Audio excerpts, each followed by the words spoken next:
Welcome to Mission Oriented, a veteran crowd podcast that showcases veteran talent from both the private and public sectors.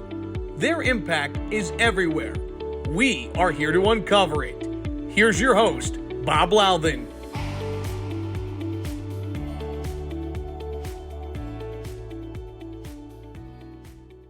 My guest today is Iron Mike Stedman. He's no stranger to the Mission Oriented podcast. He's been a guest of mine before. We've gotten to know each other over the past couple of years. Been a great experience to get to know Mike. He is a Naval Academy grad, a Marine Corps veteran. He is a serial entrepreneur, in no small fashion, a boxer of national acclaim during college, national champion, I think 3 times while at the Naval Academy, maybe more than that. And now also an author of this book, The Black Veteran Entrepreneur. And Mike, welcome to the program. Thanks for being back again. I really like your book. Thank you. I do. This is all mine. What did you like the most about it?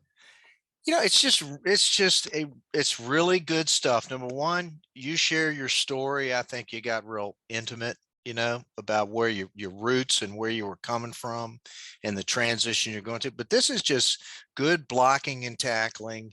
And, the other thing that's really interesting is that there are a lot of people in the book. There are a lot of names in the book. There are people that I know.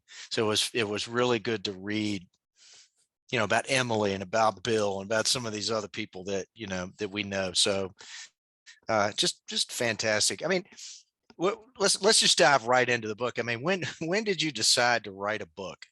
Well, I've always kind of wanted to write one, if I'm being honest. I think we all have a book within us. But, one thing I've learned about this entrepreneurial journey is you got to actually take action.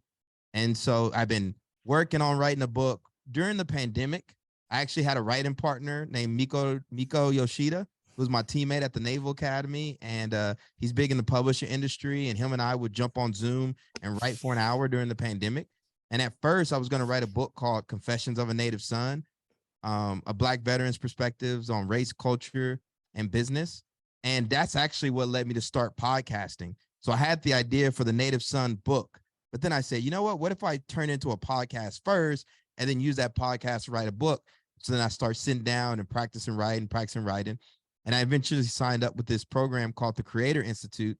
And they teach you, basically, they help you publish your first book. You self-publish the book.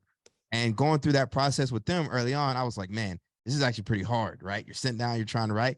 I was like, let me try to make this a little bit easier for myself, since this is going to be one of many books, make the first one easy. And I said, entrepreneurship is fresh in my mind.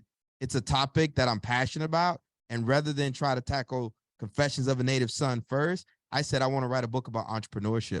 And then I thought about, you know what? Let me write Black Veteran Entrepreneur. I've given a couple of copies of the book away already, but I'm going to give away a copy of the book over LinkedIn to the people that make the best comment on our podcast this week. So jump on LinkedIn and tell us what you think about this. And I'm going to pick somebody out of our LinkedIn comments and send them a copy of your book. It's really good stuff. It's very well written, very well written. And, you tell a story, starting with the young man in Texas. Tell everybody a little bit about that, about your roots. And then we're going to jump in. I'm going to pick a couple of the topics out of the book that I think are particularly interesting. So I was actually born in Tyler, Texas, but spent my time between Bryan College Station and Tyler, because my mom was a director of special education, and our family, her mom, my aunts, uncle, they all lived in Tyler, but my mom got a job in Bryan College Station, which is near Texas A&M, and so we went back and forth. So I grew up in Tyler, then we moved to Bryan College Station, then we moved back to Tyler, then we ended up moving back to Bryan College Station. So I always claim BCS, it's short for Bryan College Station, because that's where I graduated high school, and it's very near and dear to my heart. But I grew up in a single parent home, had no idea about the Naval Academy. I was actually anti-military growing up. I was like, who would want to do that?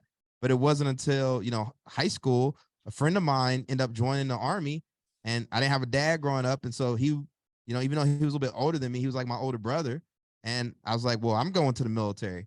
And my mom was like, well, I want you to go to college. And that was important to her, being a young man.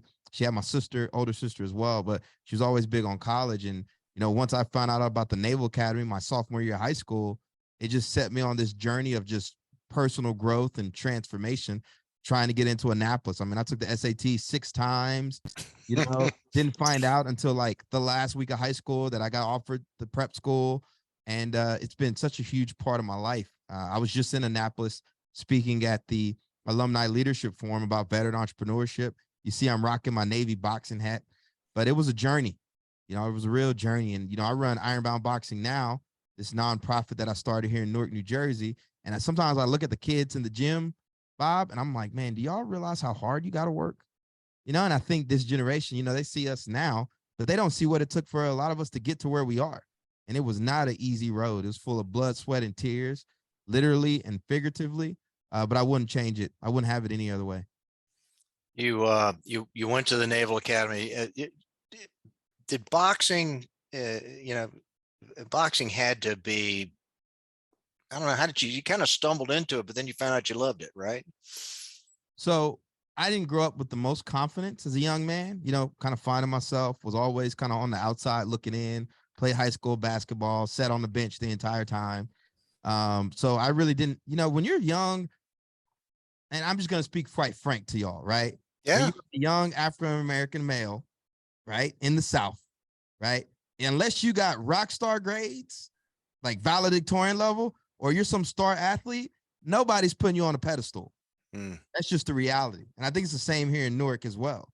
And so where does your confidence come from, right? So it's a constant freaking battle to try to find confidence in yourself when you're failing tests or not making a good grade or riding the bench, right? And so when I saw those posters, I'll never forget, there's a poster of this Marine.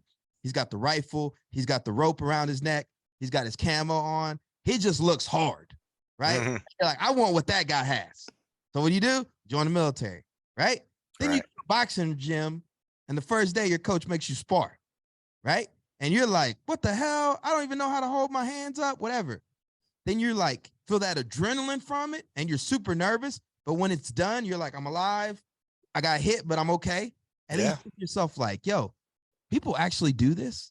Like people box, like certain people play pickup basketball, and you start seeing the posters, right, of the boxers in the ring or the guy on the ground taking a knee and he gets back up off the canvas. You see those movies, you watch Rocky, you're like, I want that. I want what they have. I want it myself. And so I figured that in order to get it, I needed to learn how to box, right? And not just learn how to box. I want to be a champion. You know what I mean? I want to be captain of the boxing team. And it just set me on this pathway. But that's what it was. I wanted what they had. I wanted to earn the right to call myself a boxer. I think you got some of that passion for entrepreneurship. I mean, absolutely. I mean, let's talk about that. I mean, you've discovered you're an entrepreneur, right? I have. And I tell you, so you wouldn't have it any other way, man. You're not looking back either. Well, I had such a prolific experience boxing at the Naval Academy that immediately I told my coach, like, I want to replace you. I was like, I want your job. Like I said this at the Naval Academy, right? And even my sophomore year, I was running practices, right? After I won my first national championship, right, I was running practices. Then you win that second national championship, you're the guy on campus. And I just love the Navy boxing team. I love the gym. I love that atmosphere. And one thing I talk about in the book was my mom suffered a stroke my sophomore year of college, right? So I felt like I was out in the wild, woe is me, right? And my mom's sick, all this other stuff. So I just channeled that in the boxing. And my teammates, right, really lifted me up. And so it really became my anchor at the Naval Academy. Just lean in boxing, lean in. I was always in the gym. I was out working everyone. And I just kind of fell in love with it. And I said to myself, I probably want to graduate at the Naval Academy if it wasn't for boxing. Mm-hmm. I want to bring this program to the inner city somewhere to help other young men of color like myself. And so Like all of us, we get out the military. At a certain point, you got to make a decision, right? Are you going to go to grad school? Are you going to get that corporate job? Are you going to burn ships and try to manifest something? And so that's what I did. I moved to Newark and I launched Ironbound. And the day I got the gym, the day they asked me, the city of Newark said, will this space work? That's the day I became an entrepreneur.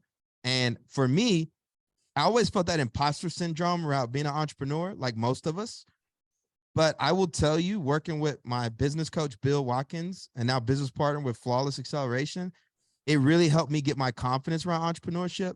And then also in 2018, I made the leap, right? I cut the net. You know, I didn't have the safety net, right? I cut the safety net, right? I jumped all in. And part of the reason I did that was because, just like you said, I wanted the identity of being an entrepreneur. I think there's something about that. I think that's my personality. I don't think I chase necessarily money or fame or anything like that. It's just like there's certain identities that I like to go after, whether it's being an author or being an entrepreneur or being a boxer. But there was all this push around 2018 of, we need more veteran entrepreneurs. We're starting these veteran funds, these incubators are popping up. I'm like, I got what it takes.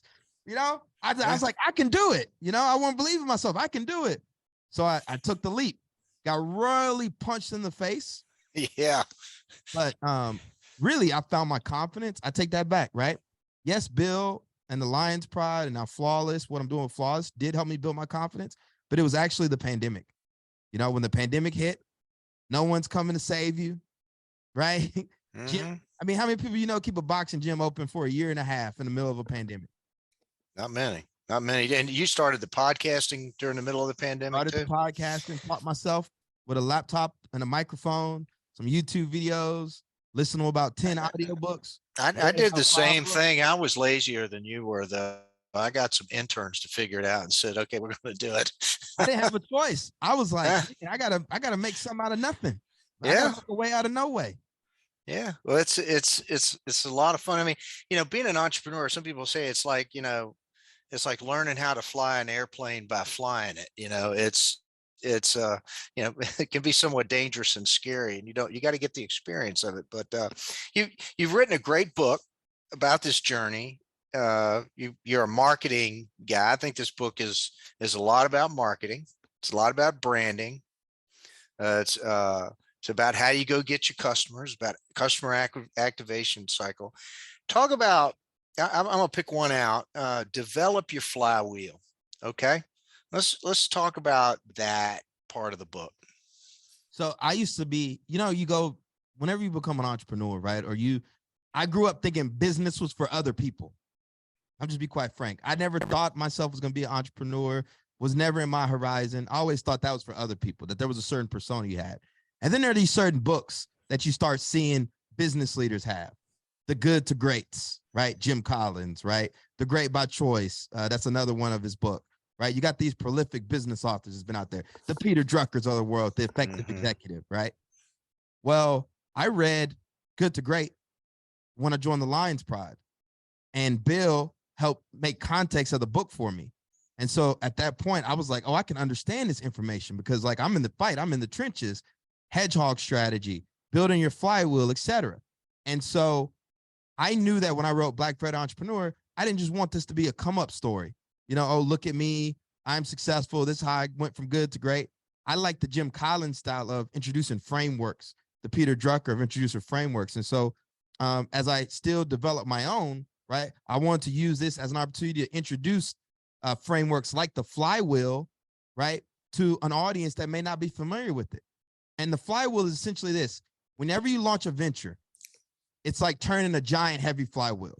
You got to get some momentum going, right? And what the flywheel really is, it's your underlying business's architecture. It's your DNA. It's not a sales cycle, right? So like an example, my customer activation cycle, I'll identify a warm prospect, right? Then I do a fit call with them. And then I sell them what's called my brand pro, my initial engagement to really do their brand strategy for them, right? Then I do the brief, right? They select the package and we start working. So that's my customer activation cycle. That's how I take a warm prospect and convert them into a paying customer. Unlike the flywheel is how your business survives rain, sleet, hell, or snow. So let's use Ironbound Boxing as an example. This is how we survived during the pandemic. The top of our flywheel is focused on the impact, right? If you got $1 in the bank account, right? Or you got one kid, you can make some impact. You can do something with them, right? Then get results, right? You tell the story. You build brand credibility. You know, you get donors that allow you to focus on the impact. And the cycle just keeps going, just keeps going, just keeps going. So it turns and turning. And so what you do with the flywheel is you really think about like, what are the core components of your business model that build upon one another that actually drive growth. And so for me, I'm realizing like my personal flywheel is creating intellectual property. Like the top of my flywheel is writing books, creating podcasts that gives me brand awareness, right? That I'm able to monetize through different products and services. I'm able to create raving fans or evangelists, you know, that allow me to earn revenue and, you know, keep creating IP. Hey, you're listening to the Mission Oriented Podcast on the Veteran Crowd Network. The Mission Oriented Podcast is sponsored by Transact Capital Partners. Transact Capital Partners is a full-service mergers and acquisitions advisory firm specializing in the confidential sale and acquisition of privately owned mid-tier businesses. At Transact Capital Partners, we believe that our veterans continue to lead impactful lives as civic and business leaders. Their leadership and management skills, hardened in the crucible of the military, are key drivers of success. Veterans are mentally tough team players and creative problem solvers imbued with a heightened sense of ethics and personal accountability. Transact Capital Partners is committed to supporting veteran business owners throughout the life of their companies, building professional relationships and networks, advising on capital formation, mergers, and acquisitions. Contact the veterans on our team, Matt Kane, Ross Harris, and Bob Louthan at transactcapital.com. Hey, welcome back. My guest is Mike Stedman. Mike, I'm going to hit another chapter in the book. Chapter 16 is Don't Go It Alone, Get a Business Coach. And this is a segue into flawless acceleration, but I'm 63 years old. I now have a business coach for the first time in my life. I've had a lot of mentors, but I now have a business coach. Let's talk about that because I'm sold on it. Okay. Called a non-obvious insight, right? Nobody ever walks into a boxing gym and says, I want to be a world champion. I don't need a coach. No, never happens, right? You want to go to the Olympics? What do you need? You need a coach, right? You're trying to be a world-class NFL football player? Need a strength coach, need a quarterback coach. If you're Tom Brady, right? We need coaches. And these are just sports, right? And let's say amateur level. Even at the amateur level, you say, I want to be the number one amateur boxer in the country. Need a coach, right? Just the facts. High school basketball, we got coach. Football, coach. These are sports. These are just activities, right? These are pastimes. Why on earth will we do something so hard that we're putting ourselves, our family, our livelihood at risk and think we can do it without having a coach? So we prioritize coaching in these things that like may or may not go anywhere, that we're just doing for a pastime, right? But yet when it comes to our own livelihood, we don't think about having a coach in our corner. And it's just one of those things that like most people don't see. It's like I said, it's a non-obvious insight. It's not something that people prioritize. I tell people now, there are two things I will always have as an entrepreneur: virtual assistant and a business coach. I'll probably go with coach first and then get that virtual assistant because I need someone to help me go from 0 to 100, right? They can see those gaps. And the difference between having a mentor and a coach, mentors, they'll meet with you every now and then, you know, but let's be honest, they're not thinking about you when they lay their head down at night. When you have a coach, especially one that you're paying on a paid engagement, it's mutually beneficial for both of you that you succeed, right? Because like this thing of if I'm working with a prospect, if I'm working with a coaching client, why would I want him to pay me and then just fail royally? And then he's no longer able to afford his engagement. It just doesn't work like that. I want him to I want him to get better, you know, because when he gets better too, it also allows me to build my brand as well and attract more. And so we are in this society where it's like value for value, right? You prioritize those things and you're willing to invest in those things that you believe are going to create value for yourself. And, let's be honest, like too, with entrepreneurship, you're not going at this alone.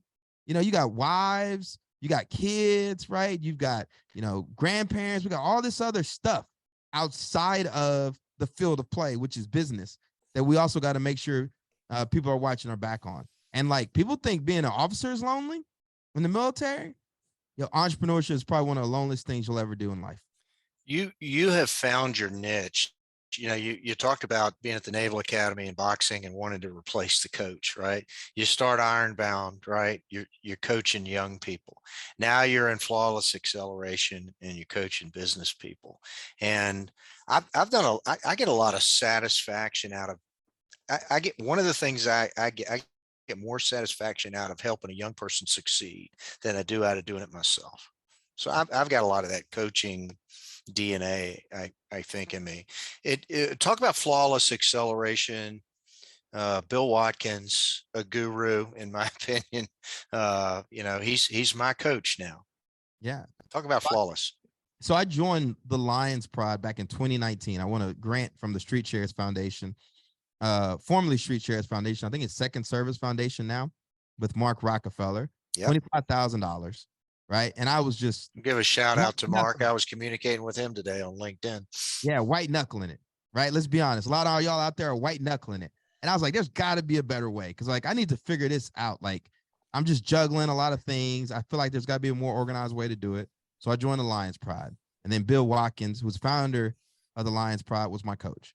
And then in 2022, Bill approached me about coaching with TLP.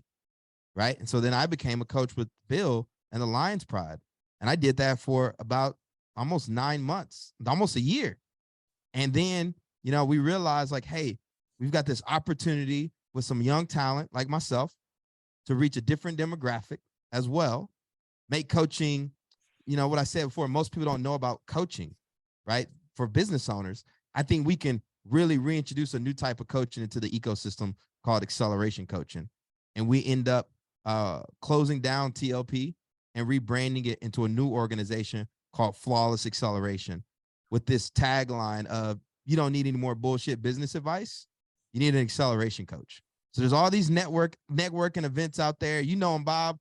Networking ain't coaching.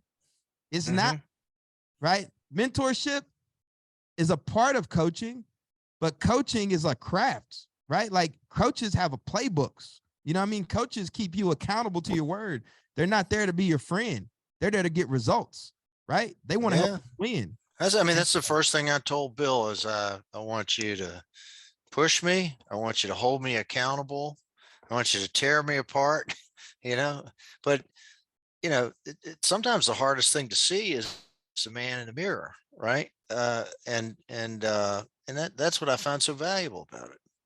Yeah. You can lie to everyone else, but you can't lie to yourself. And so with Flawless, we're able to, the thing with, coaching in general, right? If you haven't had a coach before, it's hard to really understand, like, why am I paying for this? There's all these incubators and accelerators and networking events out there. Like, why do I want to pay for coaching?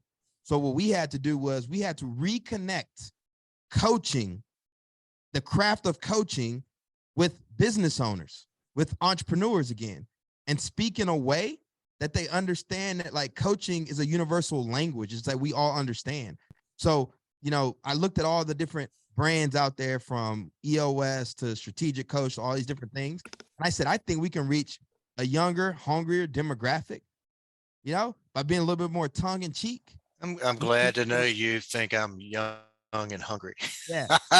And you want that young energy though. I do. I do. Being a little bit more tongue in cheek, not shying away from the sports references and saying like, yo, leaders need coaches, period. And so we launched Flawless. And this is not an expense to me. Yeah. It's an investment. It's an investment. That's right. 100%. And what we do different than other groups, we have our secret sauce is called Bull in the Ring. So in boxing at the Naval Academy, right, my coach, Jim McNally, would have one of us in the center of the ring and 4 other boxers in the corner. And Bull had to stay in the center and box everyone. So while they're getting a fresh, they're coming in fresh, you're beat up, right? Because you've already sparred like 3 rounds already, or sometimes you do 6 rounds, etc. Well, what we're able to do with Bull in the Ring is the 4 coaches currently within Flawless Acceleration, myself, Jeff Everson, Bill Watkins, and Phil Sanders, right? We have different experiences, right? We come from different angles. We see the world through different lenses. And so our coaching clients, right, they're all dealing with various different things as well. But we each have our own set of pattern recognition, and we each bring value to each other. So at Bull in the Ring, I'm able to sit in the center of a coaching call with the other coaches and say, hey, let's say Bob, for example, right? Bob's got this really sick podcast. Here's what I'm thinking. This is how we grow it, etc. Bill, what do you think? Jeff, what do you think? Then they press me. Hey, Mike, did you think about this? Da-da-da, da-da-da. And let's say there's a gap, right? Let's say you want to sell your podcast for X number of dollars, and I've never gone through an acquisition. So, I can go to Jeff and say, hey, what do you think about this? How should we explore our options? And then boom, now I'm empowered to leave Bull in the Ring and come back and accelerate you, right? Mm-hmm. So that's where it is where people really aren't just making an investment for one coach. They're making investment for the think tank, the collective, the best practices. And that's why I'm energized and excited about it, because with Flawless, right, coaching is the field of play for me now. I'm refining, that 1 hour Zoom call or that phone call or that voicemail to be like, this is what I want to go over. I want to win every coaching call so that one of my clients comes in there and he understands like, hey, this is what you said you were going to do. What did you do last week? What are our priorities? Let's set some intentions for the call, and then let's rock and roll.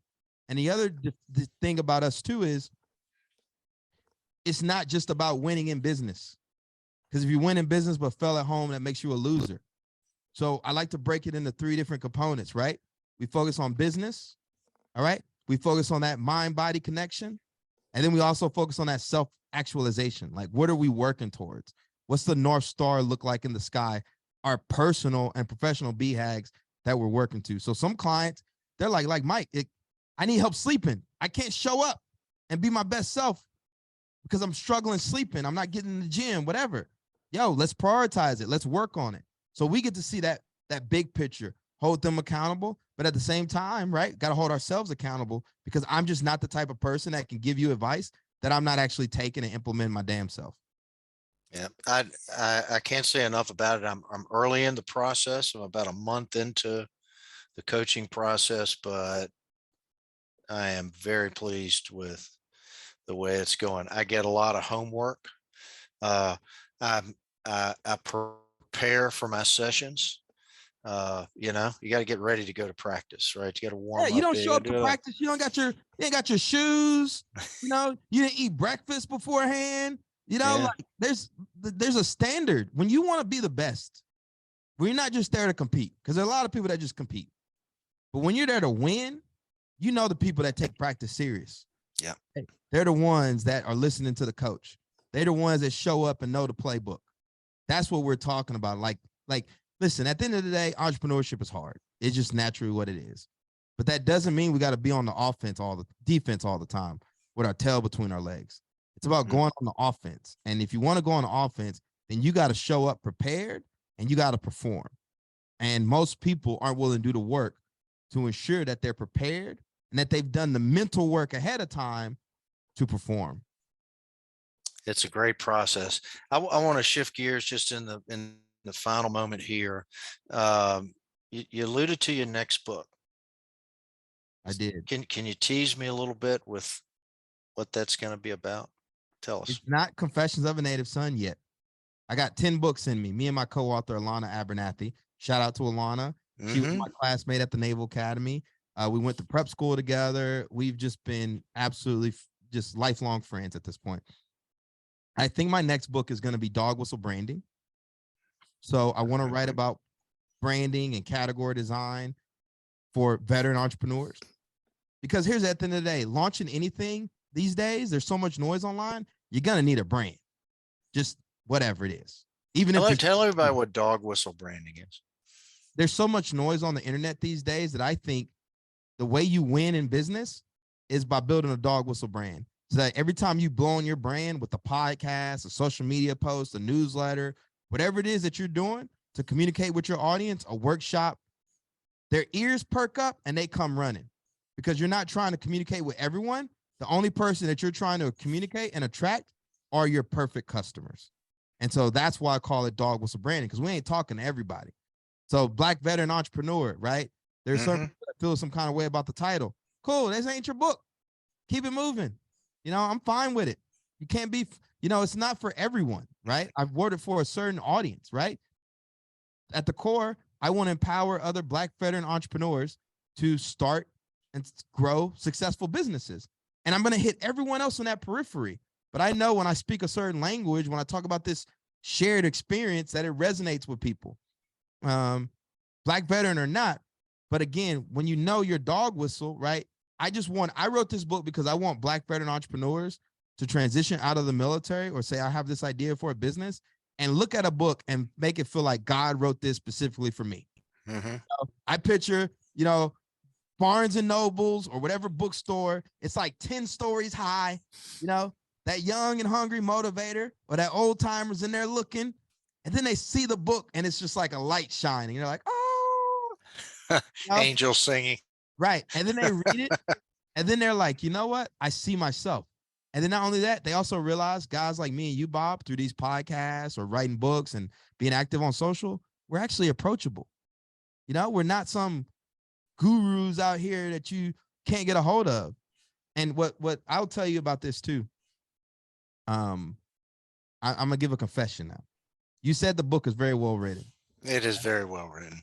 I felt like I had to rush it to get it out because you hit those points where you realize this is why people never publish book. Because it's don't let the perfect be the enemy of the good. Exactly. Right? I got you. And that's what I told myself. I was like, you know what, vets, I'm a grunt. They'll forgive me if I make a little grammar mistake or something here over there. You know, I think the bigger picture was I didn't want people to be stalled out because they didn't have this in their hands. And so I pushed through and published the book. And it's always funny. Like there's a guy in my building here in Newark. He's a lawyer. And I told him I wrote a book and he's like, oh, I'm going to get it from the library because he likes to order books to come into the Newark Public Library because then they're there permanently. And he reads the book and he tells me he's surprised at how good it was. I'm like, what did you expect? It's really good. It is really good. It's easy to read. It's packed with good stuff. Yeah. I mean, it's just, it is amazing, as seasoned as you are, as young as you are. I think people think, I think we're kind of in this age too now where, how do I say this? Everything is so salesy and so gimmicky at times. Yeah. And so when you say you write a book, maybe people are thinking just like a sales book, you know, one of those little, 100 pager, just a quick book, or whatever. But then they're like, oh, Mike, this is a whole book.